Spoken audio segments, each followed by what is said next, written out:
नमस्कार दोस्तों, स्वागत है आपका मेरे YouTube चैनल में। और आज हम जानेंगे राजस्थान राज्य प्रशासन एक पारिस्थितिकी विश्लेषण।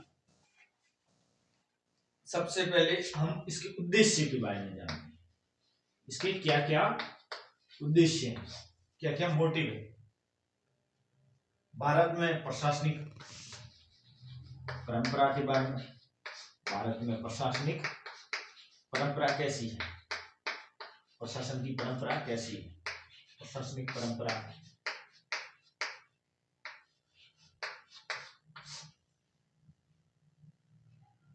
राजस्थान में प्रशासनिक परंपरा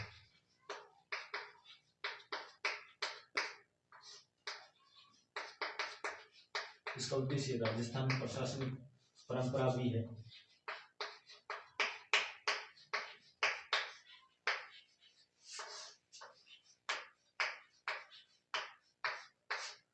तीसरा, राजस्थान की पृष्ठभूमि, राजस्थान की पृष्ठभूमि, राजस्थान की पृष्ठभूमि कैसी है। चौथा, राजस्थान में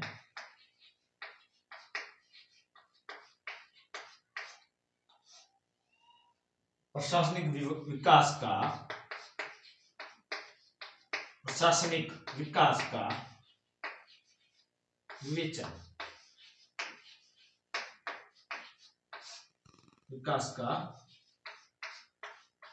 विवेचन, पहला जानेंगे हम भारत में प्रशासनिक परंपरा कैसी है। दूसरा, राजस्थान में प्रशासनिक परंपरा कैसी है। तीसरा, राजस्थान की पृष्ठभूमि कैसी, और चौथा, राजस्थान में प्रशासनिक उद्देश्य का विवेचन क्या है। तो ये चार उद्देश्य हम इनको समझेंगे, किस प्रकार हो पाएंगे ये पूरे। यह समझने के लिए पहले हमें इसको पार्ट को समझना पड़ेगा। सबसे पहले इसकी प्रस्तावना देख लेते हैं। प्रस्तावना, सरल शब्दों में इसको संक्षेप में एक बार समझ लेते हैं। राजस्थान का भारतीय गणतंत्र की विभिन्न इकाइयों में सामाजिक, ऐतिहासिक व पारिस्थितिक आधारों पर विशिष्ट महत्व रहा है। राजस्थान का, क्योंकि राजस्थान है वो देश का सबसे बड़ा राज्य। ये छत्तीसगढ़ और मध्य प्रदेश के अलग होने के बाद सबसे बड़ा राज्य बना है। छत्तीसगढ़ और मध्य प्रदेश के अलग होने के बाद, इन दोनों के टुकड़े होने के बाद में अलग, यानी कि दोनों को विच्छेद होने के बाद में बना है। लोक प्रशासन के विद्यार्थियों को इस विशिष्टता के महत्व को समझ लेना अति आवश्यक है, क्योंकि साधारण तौर पर संविधान की व्यवस्थाओं व प्रशासनिक तंत्रों को स्वरूप भारत की विभिन्न इकाइयों में प्राय वर्णनात्मक दृष्टि से एक रूप ही देखा जाता है। संविधान की जो व्यवस्था है, प्रशासनिक ढांचा है, वो लगभग राज्य का और केंद्र का एक समान होता है। जैसे राज्य में प्रमुख होता है मुख्यमंत्री, तो केंद्र में प्रमुख होगा प्रधानमंत्री।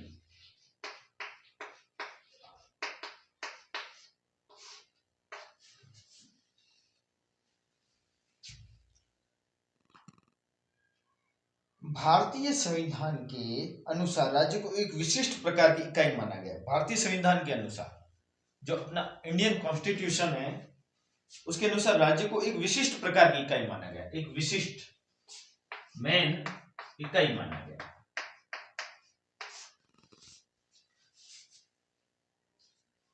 वर्तमान में भारत के संपूर्ण जो क्षेत्र है उसको 28 राज्यों और 8 केंद्र शासित प्रदेशों में बांटा गया है। क्षेत्रफल, आकार, सामाजिक संरचना, आर्थिक विकास की दृष्टि से इन सभी राज्यों में समता व एक रूपता नहीं। अब कुछ राज्यों में समता, एक रूपता एक समान नहीं हो सकती। किसी में लिंगानुपात ज्यादा है तो किसी में लिंगानुपात ज्यादा, तो किसी में कम। किसी का क्षेत्रफल यानी कि उसकी जगह कितनी है। जैसे कि आप एक घर का नक्शा देखते हो, जैसे कि 25/29 का घर है और एक 50/29 का घर है घर दोनों समान, लेकिन ये घर थोड़ा सा बड़ा और ये छोटा है, लेकिन इन दोनों को माना क्या जाता है? घर। उसी प्रकार राज्यों का क्षेत्रफल भी कई बार कुछ राज्यों का क्षेत्रफल कुछ जगह बड़ा है, कोई राज्य बड़े हैं तो कोई छोटे हैं। वो समता व एक रूपता नहीं है, लेकिन संवैधानिक दृष्टि से प्राय सभी राज्यों को समान शक्तियां व संगठनात्मक संरचना प्रदान की गई है, लेकिन सभी राज्यों को राज्य की वैल्यू उनकी बराबर रखी गई। सभी राज्य एक समान है। अब राजस्थान है तो इसको स्पेशल ट्रीटमेंट नहीं दी गई, इसको कोई स्पेशल, इसके लिए स्पेशल व्यवस्था नहीं की गई, सबके लिए एक ही व्यवस्था है सभी राज्यों के लिए।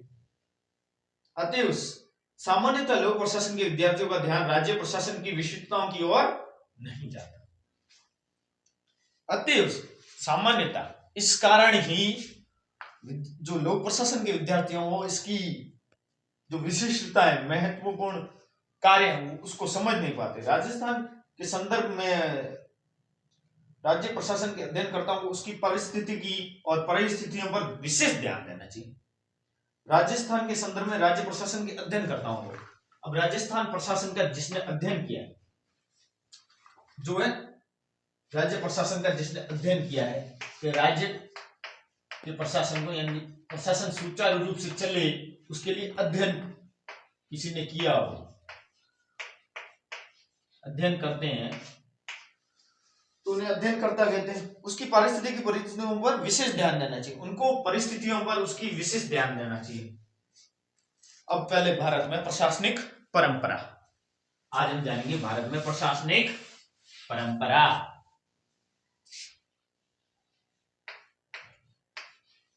भारत में प्रशासनिक परंपरा।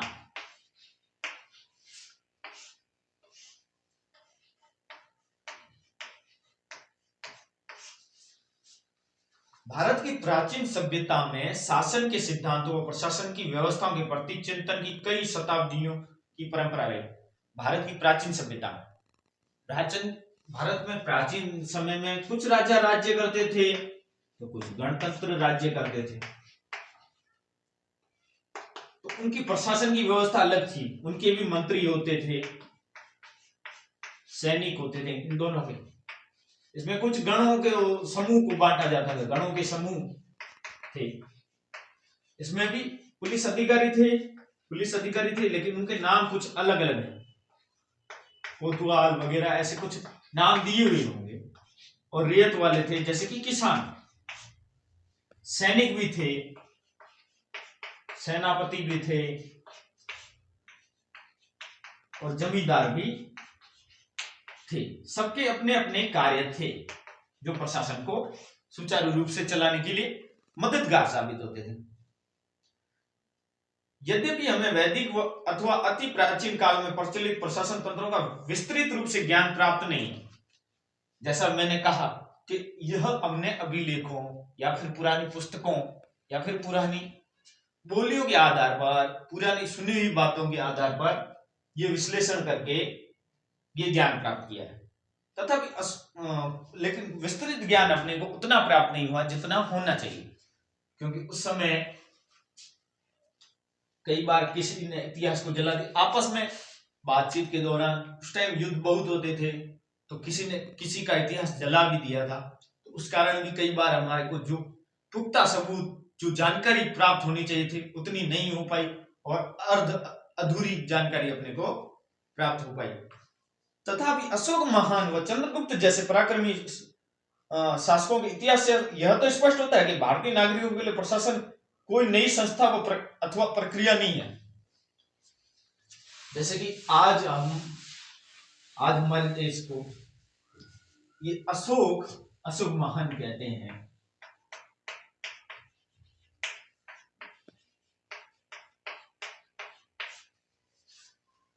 अब महान पर मैं ज्यादा जोर नहीं दूंगा, क्योंकि सब अपनी जगह महान हैं। अशोक भी महान थे क्योंकि उन्होंने कुछ ऐसे कार्य किए थे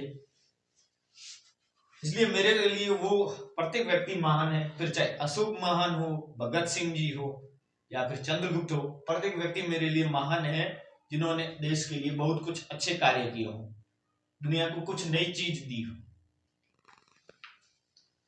वह चंद्रगुप्त जैसे पराक्रमी शासक थे, ये दोनों पराक्रमी शासक थे।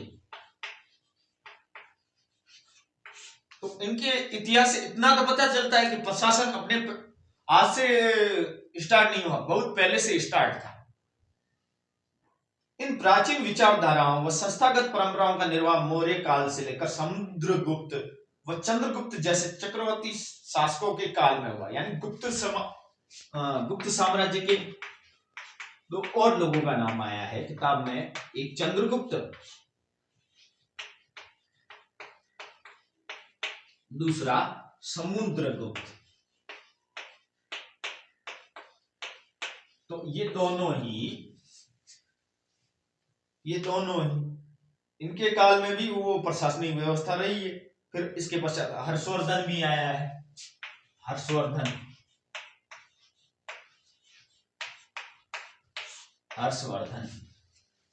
ये भी थे।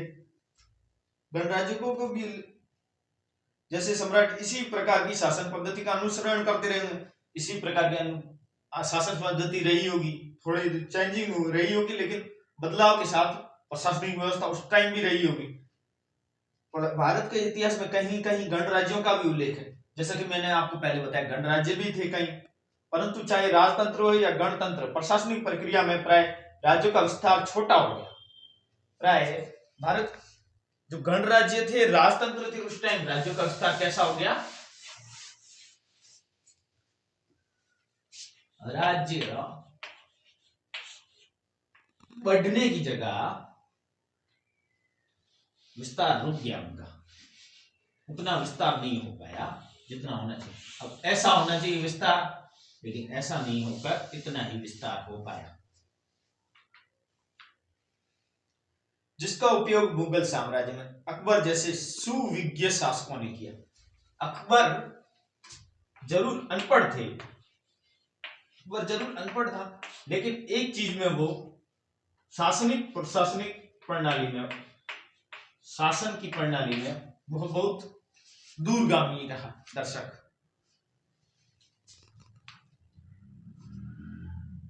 इन्हीं परंपराओं प्रणालियों का परिवर्तित रूप अंग्रेजी शासकों ने अपनाया।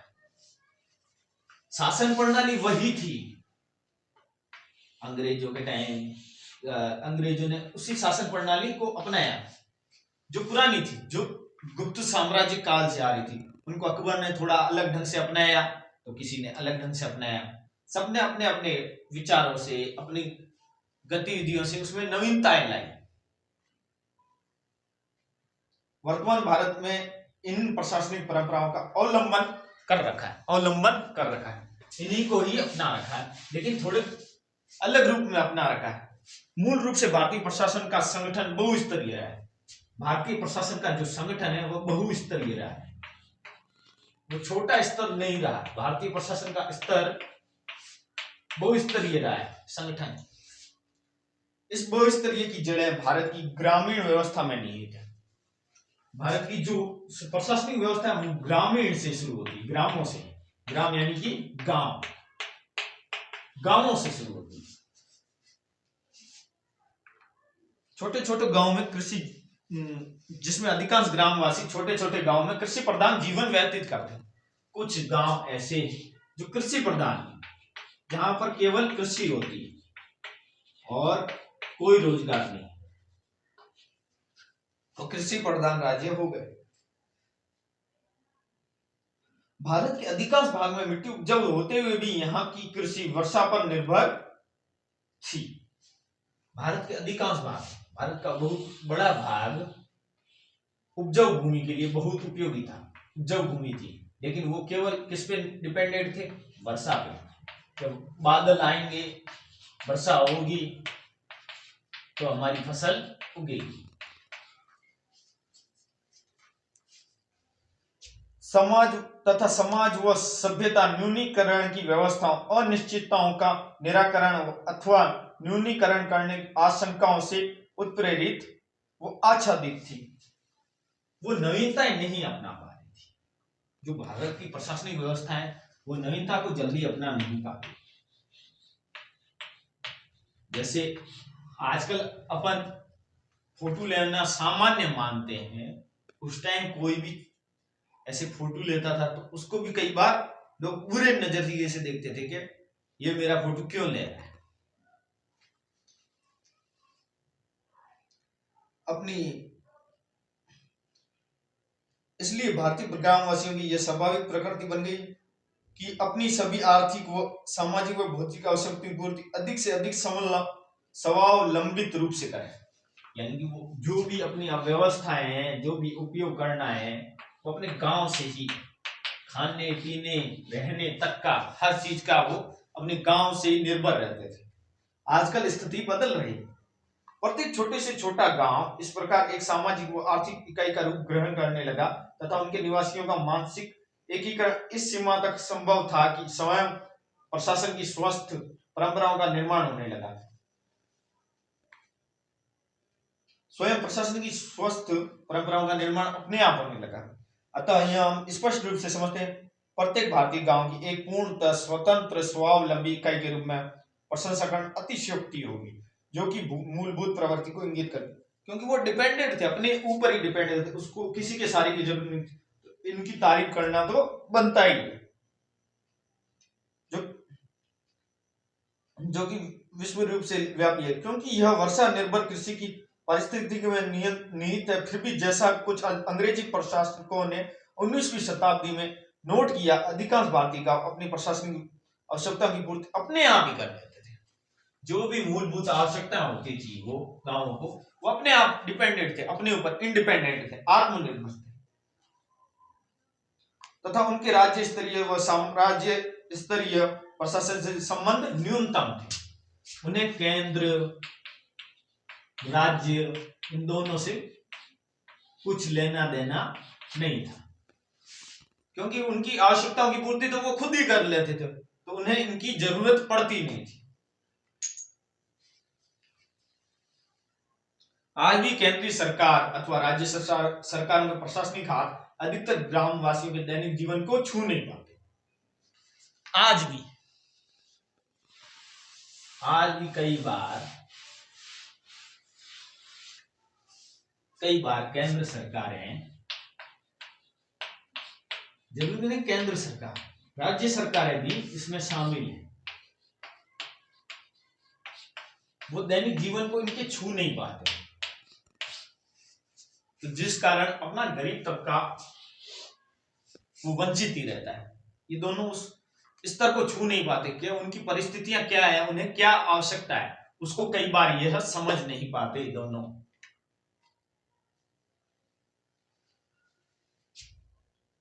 ग्राम स्तरीय प्रशासन इस प्रकार से भारत के इतिहास में एक विशिष्ट रूप ग्रहण कर अपनी निरंतरता कई शताब्दियों तक बनाए रख सका। अशोक, चंद्रगुप्त, अलाउद्दीन खिलजी, शेरशाह सूरी व अकबर द्वारा साम्राज्य स्तरीय प्रशासनिक प्रणालियों पद्धतियों का विकास करने के पश्चात भी भारतीय प्रशासन रूप से बहुस्तरीय परंपरा का निर्वाही करता रहा। यह पुरानी परंपरा को ही अपनाता रहा।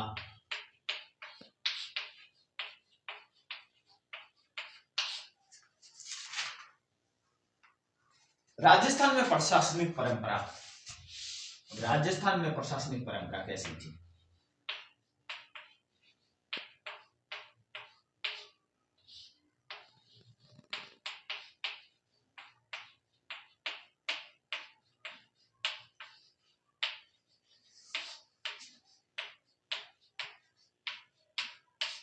राजस्थान में प्रशासनिक परंपरा कैसी थी?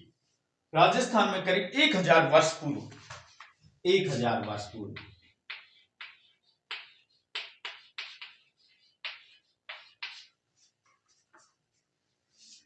इस बहुस्तरीय प्रशासनिक परंपरा का नए रूप से संस्थानीकरण आरंभ हुआ।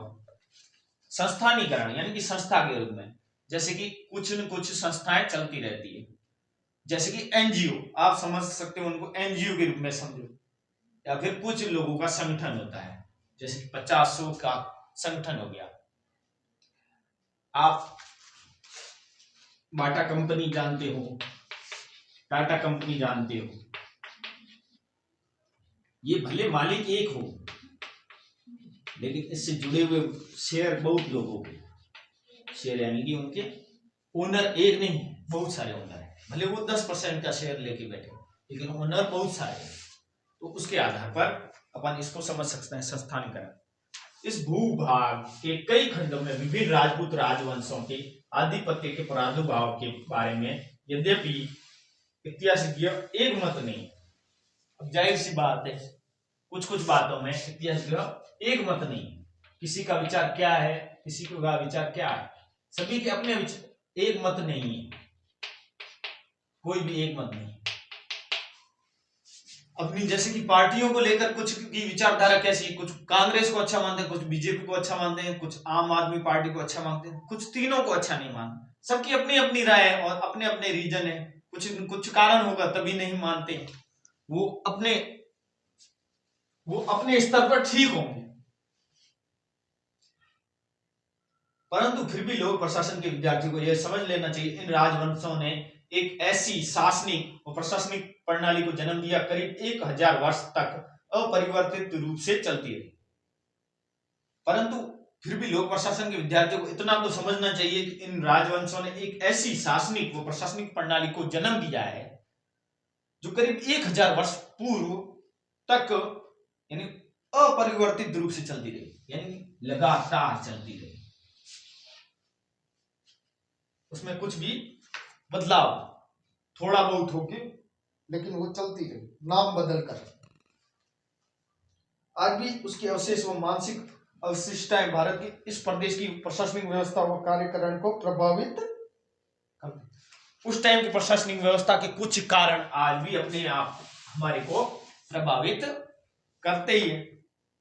वर्तमान राजस्थान का निर्माण 19 नरेशीय राज्यों व 3 उप राज्यों को करके संगठित करके किया गया है। वर्तमान राजस्थान का निर्माण, जो वर्तमान राजस्थान का निर्माण है वो पहले ऐसा नहीं था। 19 नरेशीय राज्यों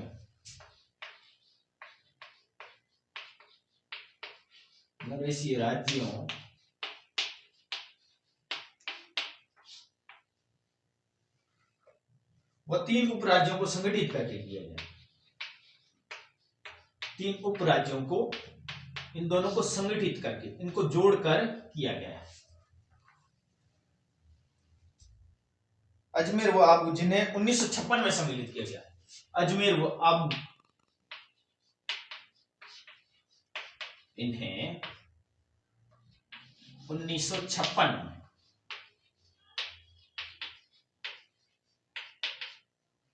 सम्मिलित किया गया।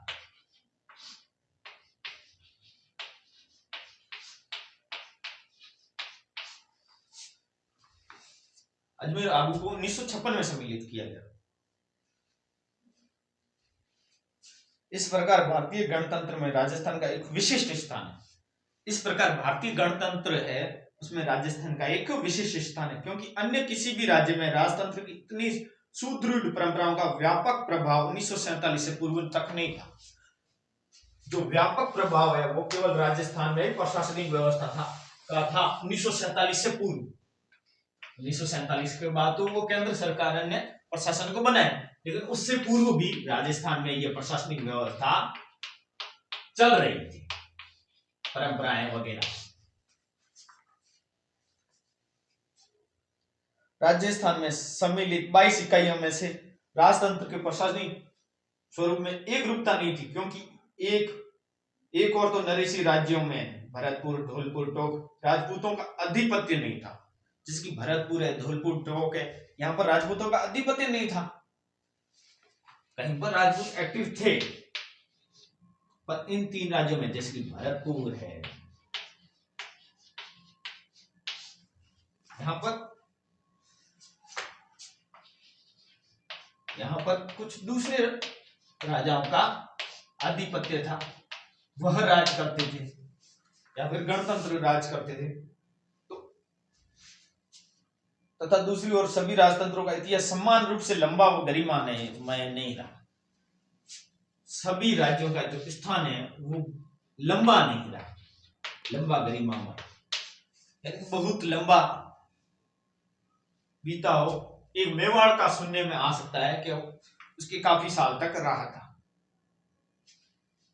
इस संदर्भ में यह उल्लेखनीय है कि टोंक व झालावाड़ जैसे नरेशीय राज्यों की स्थापना 19वीं शताब्दी में ब्रिटिश राजनीतिक हितों की पूर्ति के लिए की गई थी। जो टोंक व झालावाड़ है